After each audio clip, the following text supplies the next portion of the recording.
होय हो. बटाटे कशी किलो आणली हो? 20 रुपये किलोनी. काय 20 रुपये किलोनी? अहो एवढं महाग कुठं आणत असतात का? नाहीतरी तुम्हाला ना काही घ्यायचीच माहिती नाही. अहो तुम्हाला माहितीये का, मी गेल्या आठवड्यात बाजारला गेली होती का, तेव्हा 50 रुपयात 2.5 किलो बटाटे घेऊन आली होती. 50 रुपयात? हो. आयुष्यपोत, अगं तुझं टॅलेंटेड आहे ना, कोणाला बी हरवीन.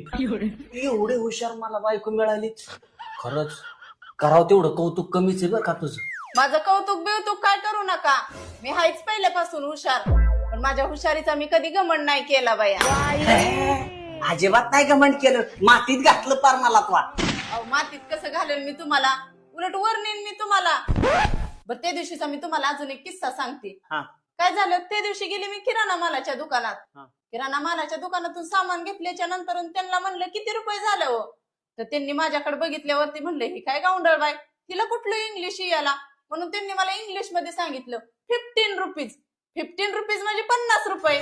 मग मी काय केलं, पर्स मधनं काढलं आणि त्यांना दिलं 50 रुपये. ते लागलं माझ्या तोंडाकडे बघायला. पण मी कुठलं तिथं थांबायला तवा, मी आली लगेच निघून. आणि तुम्हाला तर माहित आहे ना माझं इंग्लिश आणि गणित किती हायफाय आहे ती. हॅलो मध्यस्थी, एक नंबर हुशार बायको करून दिली बरं का. तुमचं मला चरण 2 प्यायच्या तो कुठे भेटतात?